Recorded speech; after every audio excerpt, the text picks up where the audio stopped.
Tunaenda kujifunza somo zuri sana katika siku hii linalotufundisha, linalosema kwenye kichwa cha kutuongoza linasema siku ya Bwana inakuja. Bwana Yesu asifiwe. Ni somo wakati mwili linatisha, linatuonyesha kwamba kuna siku inakuja ambayo sio ya kawaida na iko mbele. Kwa hiyo kitu ambacho tunajifunza hapa ni maandalizi ya sisi kwa ajili ya kuweza kuifia kwenye siku ya Bwana sawa sawa. Bwana Yesu asifiwe. Tumepata neema ya kuitwa wana wa Mungu. Tumepata neema ya kuitwa watu wa miliki ya Mungu, watu wanaopendwa na Mungu. Kwenye neno la Mungu anasema kwamba basi mfuateni Mungu kama watoto wanaopendwa. Maana yake ni kwamba wewe ni mtoto wa Mungu unayependwa na Mungu wa mbinguni, anakupenda na yuko nasi mahali hapa. Kwa hiyo unapokaa mahali hapa, kaa kwa namna ambayo unajua kabisa kwamba Mungu anakupenda na ni mtu unayependwa na Mungu. Kwa hiyo tunamuelekea Mungu kwa namna hiyo. Na tunapojifunza habari za siku ya Bwana inakuja, huyu Bwana ambaye ni Bwana wetu, ambaye yuko nasi mahali hapa, ambaye anakaa ndani yetu, ndiye ambaye anakuja. Kwa hiyo watoto wa Mungu tunapaswa kujaa furaha na hali njema ya kufanya maandalizi ya raha na mashangilio, kwa sababu Bwana wetu anakuja. Tutaenda kuanza kitabu cha Yohana 3:16. Yohana 3:16 ni mstari mzuri ambao tunaujua kwa kichwa, watu wengi tunaufahamu. Unasema hivi: kwa maana jinsi hii Mungu aliupenda ulimwengu hata akamtoa mwanae wa pekee, ili kila mtu amwaminie asipotee bali awe na uzima wa milele. Tunajifunza kwamba Mungu alimtoa mwanae wa pekee kwa kuupenda ulimwengu wote. Mungu aliupenda ulimwengu akamtoa mwanawe wa pekee. Na anasema sababu ya kumtoa huyu mwanawe wa pekee ni ili kila amwaminie asipotee. Bwana Yesu asifiwe. Kuna kupotea kama usipomwamini Yesu. Kwa hiyo kusudi la Yesu kuja hapa duniani, alikuja kwa ajili ya ulimwengu wote, alikuja kwa kusudi la Mungu. Lakini kitu kimoja wapo kizuri ambacho Mungu anakisema kwa ajili ya sisi watoto wake, kwa ajili ya wanadamu wote, ni kwamba kila amwaminie asipotee. Bwana Yesu asifiwe. Kila muaminie asipotee na awe na uzima wa milele. Ina maana kwamba mtu anayemwamini hapotei na anakuwa na uzima wa milele, na ndicho ambacho kimleta Yesu, kwamba ukimwamini Yesu unakuwa na uzima wa milele. Na unakoondoka ni kwenye upotevu, ile hali ya kupotea ambayo ni ya kupotea kwa sababu ya dhambi iliyofanyika kuanzia kwenye bustani ile ya Eden na wazazi wetu wale wa kwanza waliomkosea Mungu, waliomwasi Mungu. Kukaa katika hali ya uzao wa binadamu umeharibika, umepotea. Sasa Mungu akaja kuleta hali ya kuleta matengenezo ya kutuondoa kwenye ile hali ya kupotea kwa njia ya Yesu Kristo.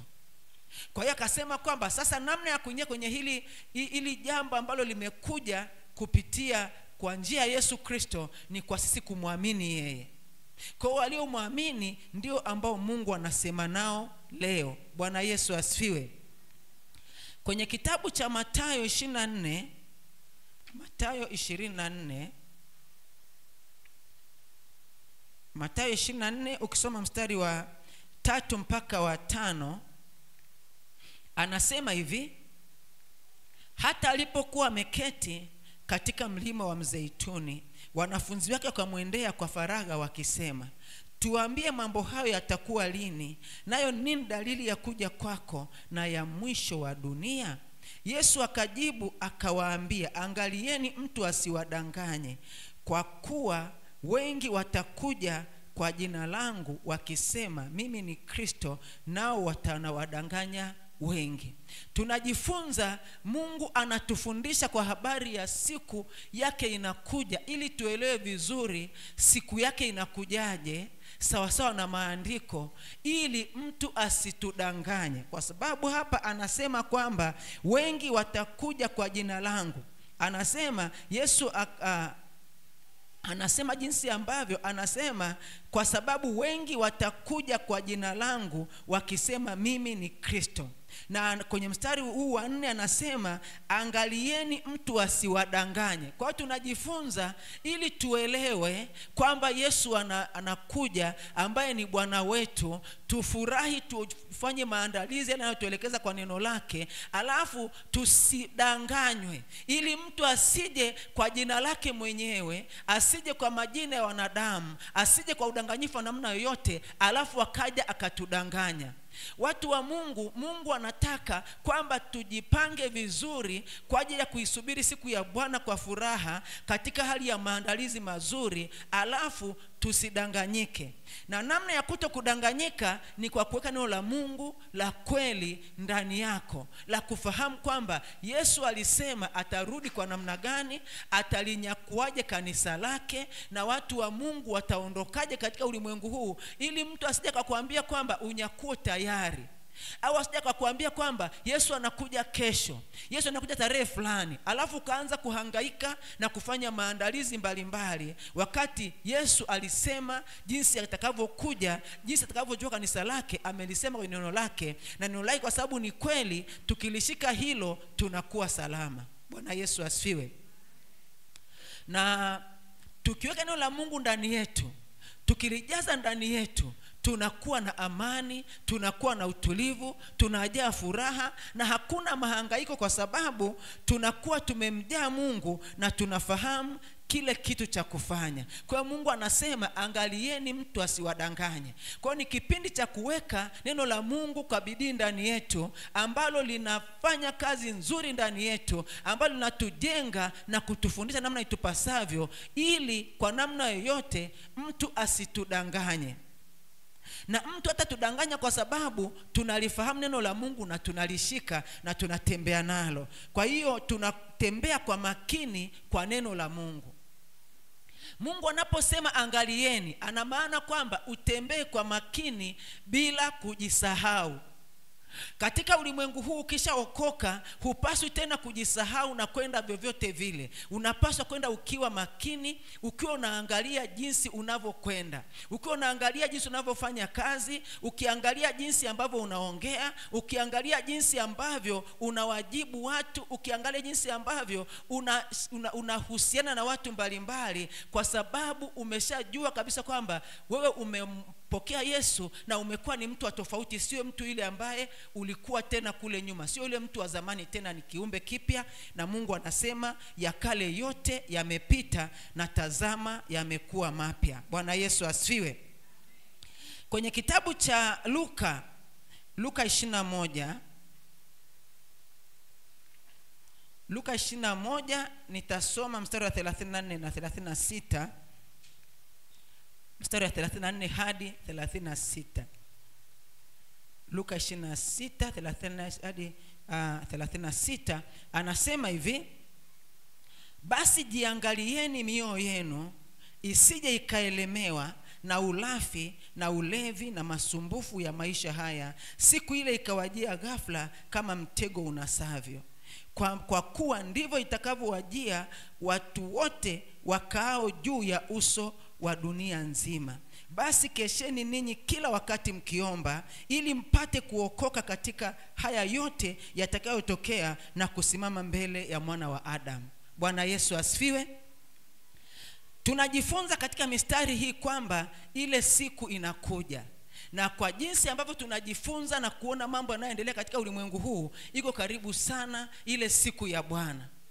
Kwa hiyo kila mmoja ambacho tunataka tukifahamu leo ni kwamba kuna siku ya Bwana iko mbele. Tumeshajifunza mara nyingi dalili za kurudi kwa Yesu na dalili za siku za mwisho tumejifunza, lakini leo tunajifunza ili tuwe na maandalizi kila mmoja, kwa sababu maandalizi ya kunyakuliwa ni kwa ajili ya mmoja mmoja.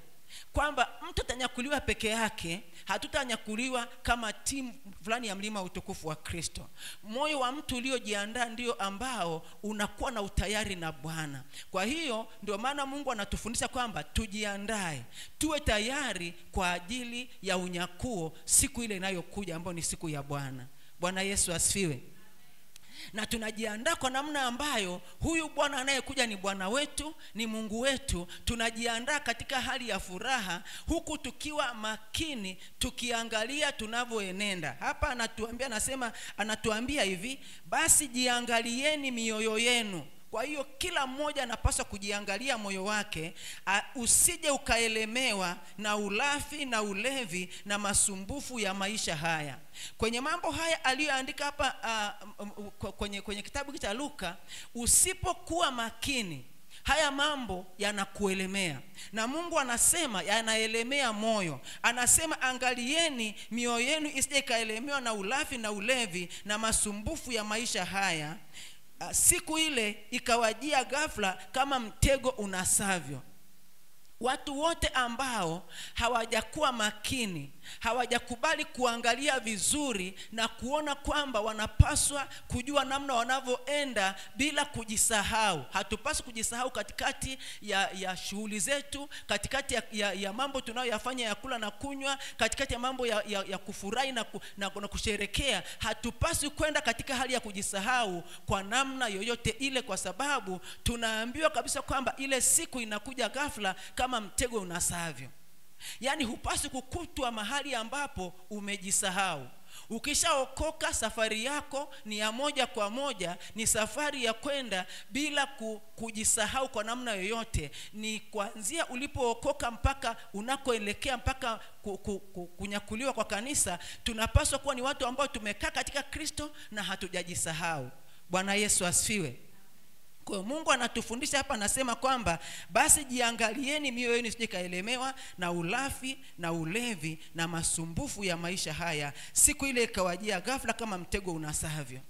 Kama kuna ulafi kwenye kula chakula na kunywa, kama tunavyoona ulafi na ulevi, alafu na masumbufu ya maisha haya kama tunavyoyafahamu, Mungu anasema tufanye vitu vyote hivyo huku tukijiangalia visituelemee mioyo yetu. Na anasema kwa kuwa ndivyo itakavyowajia watu wote wakao juu ya uso wa dunia nzima. Wale wasiomjua Mungu, ambao hawajaambiwa habari za maandalizi na kuyapokea maandalizi haya, tunaambiwa kwamba ile siku itawajia ghafla kama mtego unasavyo.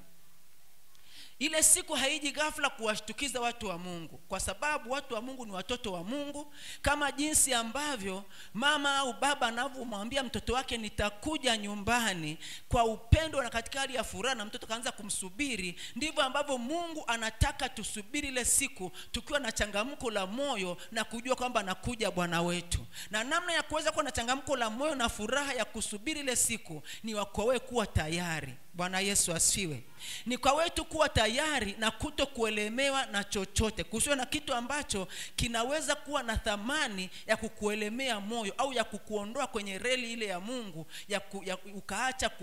ukaacha kufikiri na kuwa tayari kwa siku ile ya unyakuo. Kwa sababu Yesu mstari wa 36 anasema cha kufanya sisi, anasema basi kesheni ninyi kila wakati mkiomba, ili mpate kuokoka katika haya yote yatakayotokea na kusimama mbele ya mwana wa Adamu. Tunakoenda sisi wana wa Mungu ambao tayari tupo ndani ya Kristo, tunaenda kusimama mbele ya mwana wa Adamu. Kwa hiyo Mungu anasema tuishi maisha ya kukesha kila wakati. Na wakati tunakesha, anasema kukesha kwetu tukeshe tukiomba. Maana yake tu waombaji wale wanasema ombeni bila kukoma, ndio sisi hapa. Yako mambo yanaonekana yakiwa mazuri sana kwenye ulimwengu huu. Ni ulimwengu umeumbwa na Mungu, ndio maana ya uzuri wake ulivyo. Yako mambo mazuri yanaonekana kwenye familia zetu, kwenye kazi zetu, kwa watoto wetu, kwenye sherehe, kwa mambo yote mazuri. Kila kitu nakiona kizuri kwa sababu ni Mungu amekitengeneza. Sasa kama vitu ni vizuri, visikuchanganye vikakusaulisha safari hii ambayo ni ya kunyakuliwa kwa kanisa. Chochote ambacho unakiona kikiwa kinakufurahisha katika maisha haya, hata kama kinakukwaza, basi chochote ambacho hata kinakukwaza kisikucheleweshe ikakuondoa kwenye reli ukashindwa kufanya maandalizi haya ya kusubiri kunyakuliwa kwa kanisa, ambako Mungu anataka tusistukizwe sisi. Watakaoshtukizwa ni wale ambao hawajaambiwa na kupokea habari za Yesu. Na sisi kwa sababu tumeambiwa sasa tusipofanya maandalizi tutajikuta tunakutwa ghafla kama mtego unavonasa wale watu ambao hawajajiandaa. Na sisi hatutaki kuwa katika kundi hilo, na Mungu wetu ndio maana anatuonya kabla haijaja ile siku ya Bwana. Bwana Yesu asifiwe. Tukisoma kitabu cha Wathesalonike wa kwanza sura ya 4. Thesalonike wa kwanza sura ya 4. Sura ya 4 mstari wa 16 na 17. Mstari wa 16 anasema hivi: kwa sababu anasema kwa sababu Bwana mwenyewe atashuka kutoka mbinguni pamoja na mwaliko na sauti ya malaika mkuu na parapanda ya Mungu, nao waliokufa katika Kristo watafufuliwa kwanza. Kisha sisi tulio hai tuliosalia tutanyakuliwa pamoja nao katika mawingu ili kumlaki Bwana hewani, na hivyo tutakuwa pamoja na Bwana milele. Bwana Yesu asifiwe. Mungu anasema kwa sababu Bwana mwenyewe atashuka pamoja na mwaliko. Bwana Yesu asifiwe. Ile siku tunayosubiri ni siku kuu ambayo haijawahi kuonekana katika ulimwengu huu. Ile siku ya unyakuo ni siku kubwa mno ambayo hatupaswi kuikosa, kwa sababu ni siku ya sherehe, ni siku ambayo ingekuwa ni shamra kubwa ambayo haijawahi kutokea, kwa sababu ni Bwana mwenyewe wa mbinguni aliyeziumba mbingu na nchi, ambaye ni mkuu kuliko vitu vyote. Anasema anashuka kutoka mbinguni pamoja na mwaliko. Anashuka na nguvu zake na ukuu wake na hali njema kabisa. Haji tena kuzaliwa katika tumbo la Mariamu. Anasema Bwana mwenyewe atashuka kutoka mbinguni pamoja na mwaliko. Hebu fikiri siku ambayo Bwana atashuka pamoja na mwaliko alafu kaikosa, itakuwa kitu cha namna gani? Ni kitu ambacho ni hatari kwa wana wa Mungu, ni kitu ambacho ni cha shida kubwa, ni kitu ambacho hutapenda hata ukisikia kwamba umeikosa. Mungu anasema atashuka kutoka mbinguni pamoja na mwaliko. Tena anasema sio mwaliko tu, anasema atashuka kutoka mbinguni pamoja na mwaliko na sauti ya malaika mkuu. Anasema atashuka mwenyewe kutoka mbinguni pamoja na mwaliko na sauti ya malaika mkuu na parapanda ya Mungu, nao waliokufa katika Kristo tafufuliwa kwanza. Kwa hiyo ni mambo makubwa yanaenda kutokea, yako mbele yetu. Kwa hiyo kama ukiona jambo hili unalifurahia kwamba na wewe katika mwaliko huu wa Bwana, hebu fanya maandalizi. Na anasema kisha sisi tulio hai tuliosalia tutanyakuliwa pamoja nao katika mawingu ili kumlaki Bwana hewani, hivyo tutakuwa pamoja na Bwana milele. Bwana Yesu asifiwe. Ni kitu ambacho kila mmoja aliyejiachilia kuokoka anakichuchumilia. Anatamani kwamba ile siku inayokuja, ile siku kuu ambayo haijawahi kutoka katika ulimwengu huu, asije akabaki. Na ukibaki katika ulimwengu huu itakuwa ni disaster kwako na kwa wote atakaoweza kuweza, kama wangeweza kufikiri habari zako. Hebu fikiri utakosaje siku ya namna hiyo ambayo Bwana anashuka pamoja na mwaliko na sauti ya malaika mkuu. Bwana tunayemtumikia, Bwana tunayemwabudu, Mungu ambaye tunampenda, Bwana ambaye anatuhudumia siku zote, Yesu aliyekuja kwa ajili yetu, anashuka kutoka mbinguni pamoja na mwaliko. Bwana Yesu asifiwe. Kwa hiyo kama tulivyojifunza pale mwanzo, anasema kesheni ninyi kila wakati mkiomba.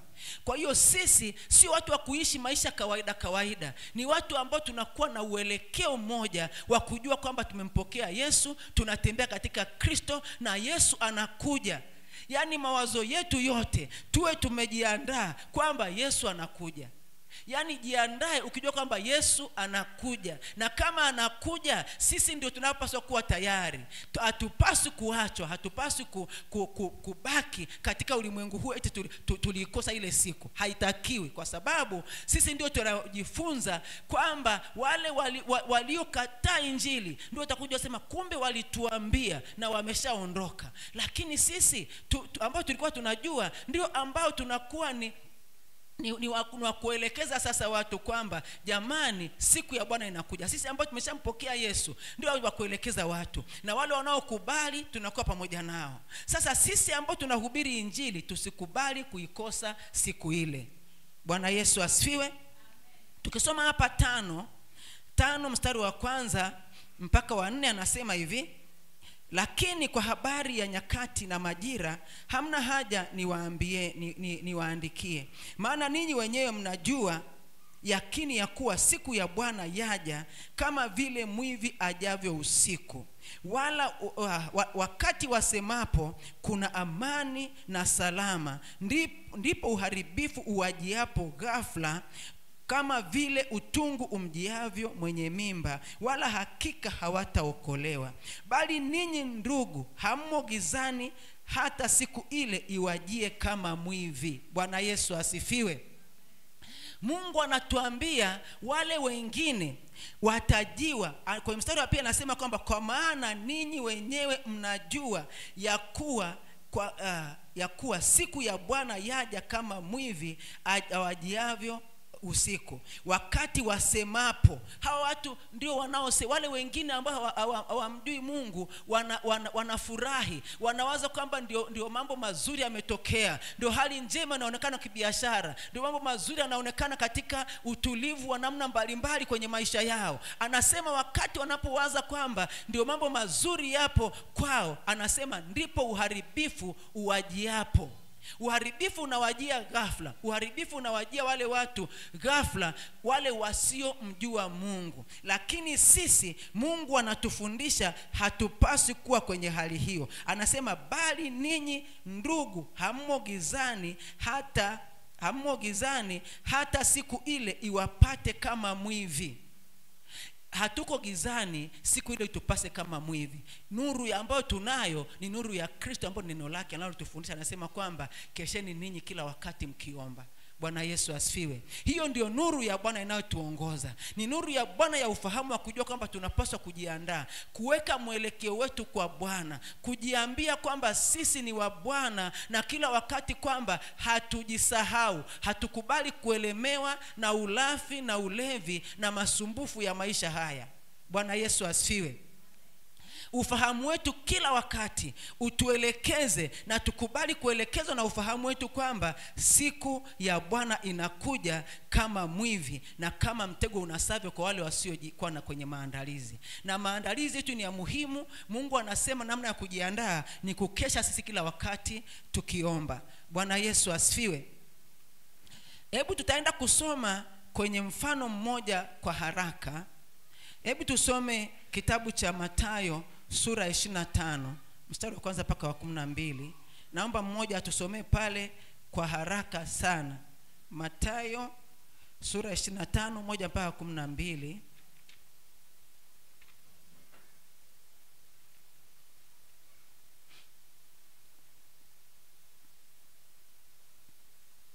Ngoja nisome. Anasema ndipo mfalme wa mbinguni utakapofanana na wanawali 10 waliotoa taa zao wakatoka kwenda kumlaki bwana harusi.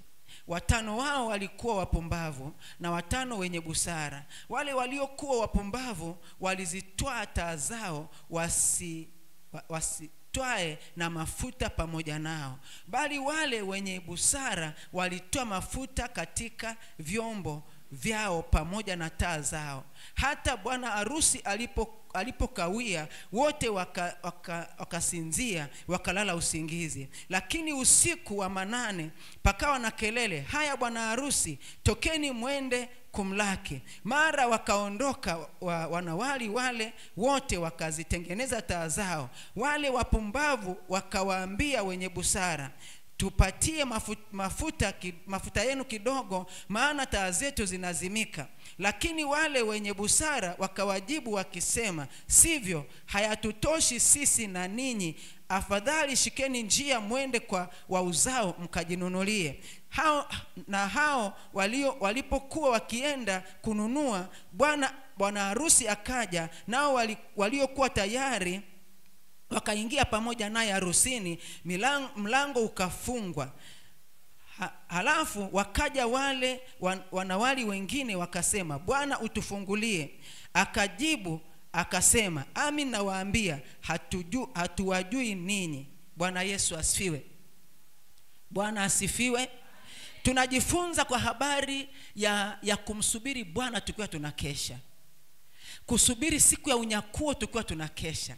Na Mungu anasema siku ya Bwana inakuja. Kwa hiyo kama siku ya Bwana inakuja, kama walivyokuwa wanamsubiri bwana harusi hawa wanawali, ndivyo ambavyo na sisi tunapaswa kusubiri siku ya Bwana tukiwa tayari kwamba hakuna upungufu ndani yetu. Hakuna cha kuweza kusema kwamba ni mapungufu yako ndani yetu. Kwa hiyo kila mtoto wa Mungu anapaswa kuangalia maisha yake binafsi siku zote yajengwe katika imani. Kwamba uishi maisha ambayo ni ya umakini, kwamba siku zote unatembea katika imani. Kama anavyosema kitabu cha Wakolosai, anasema kwamba kama kwenye Wakolosai 2 anasema kama alivyompokea Kristo Yesu, enendeni vivyo hivyo katika yeye. Kwa hivyo umempokea Yesu, unatembea hivyo hivyo katika njia ile aliyokuitia. Hupepesiki kwenda kulia wala kushoto kwa sababu ni kwenye uharibifu. Ile njia Mungu aliyokuitia, pita hiyo hiyo kulingana na maelekezo yake kwenye neno. Kwa hiyo tunapaswa kujijenga katika imani. Kristo atarudi wakati usiojulikana na wanadamu. Kwa hiyo kama Mungu anatuambia kwamba ni unakuja ghafla, namna ya watoto wa Mungu kujiandaa sio kusikiliza kwamba ni kesho au ni kesho kutwa au ni mwaka ujao. Ni kujiandaa ukajua kwamba ni wakati wowote Yesu anarudi. Na kwa sababu ni wakati wowote, kila saa, kila muda, ukiwa umelala usingizi, ukiwa umeamka, ukiwa unafanya kazi, ukiwa kwenye sherehe ya harusi, ukiwa kwenye bodaboda, ukiwa kwenye bajaji, ukiwa kwenye gari unasafiri kwenda hata kama unaenda wapi, ukiwa kwenye feri kule katikati ya maji, anasema saa yoyote, muda usiodhani, Bwana anarudi. Lakini kwa sababu wana wa Mungu tumepewa maelekezo ya kujua siku ya Bwana inakuja, ile siku ikiwa tunasema kwamba tunaondoka pamoja na Bwana. Haleluya. Kwa hiyo kama Bwana anakuja na ametuambia, tunaenda naye, si tuko kwenye maandalizi. Kwa hiyo wote ambao wanajiwa ghafla ni wale ambao hawao kwenye maandalizi. Namna ya kujiandaa ni kumshika Yesu na neno lake bila kupepesa macho kwenda mkono wa kulia wala kushoto, kwenda katika njia ile ambayo Mungu alituitia, huku tukiangalia kwamba hatupotoshwi na wala hatuelemewi na ulafi na ulevi na masumbufu ya maisha haya. Bwana Yesu asifiwe. Taenda kusoma kwa kuhitimisha Wathesalonike 5:14 mpaka tusome Wathesalonike 5 pale kuanzia 14. Wathesalonike 5 wa kwanza 5:14. Tuangalie namna inavyotupaswa kutembea kama wana wa Mungu. Nitasoma hapa haraka, alafu hatutasema maneno mengi hapa kwa sababu ni maelekezo tu namna ya kutembea. Anasema, ndugu tawasihi, waonyeni wale wasiokaa kwa utaratibu, watieni moyo walio dhaifu, watieni nguvu wanyonge, wavumilieni watu wote. Hiyo namna ya watoto wa Mungu kwenda katikati ya wana wa Mungu wengine. Narudia tena mstari wa 14. Ndugu tawasihi, waonyeni wale wasiokaa kwa utaratibu. Katikati ya wana wa Mungu tuonyane wale wasiokwenda kwa utaratibu. Watieni moyo wa dhaifu, watieni nguvu wanyonge, vumilieni na watu wote. Kwa hiyo namna ya kwenda ni namna ya kuwatia moyo watu, kuwaonya na kuwavumilia watu wote ndani ya kanisa, katikati ya wana wa Mungu, kuvumiliana. Anasema, angalieni mtu awaye yote asimlipe mwenzie baya kwa baya, bali siku zote lifuateni lililo jema, ninyi kwa ninyi na kwa watu wote. 16. Furahini siku zote, ombeni bila kukoma, shukuruni kwa kila jambo, maana hayo ndio mapenzi ya Mungu kwenu katika Kristo Yesu.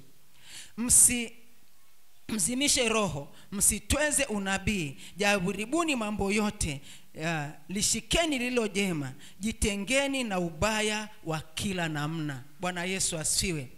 Wakati tunapokaa kwenye kusubiri unyakuo, Mungu anasema ambayo tuende nayo. Kayarudie kama unapata katika neema unavyoipata kusoma neno la Mungu. Kayarudie namna ya kwenda katikati ya kanisa, kuwavumilia wana wa Mungu, kuwasaidia, kuwaonya na mambo mengine aliyoandika hapa. Lakini mwisho anasema kwamba jitengeni na ubaya wa kila namna.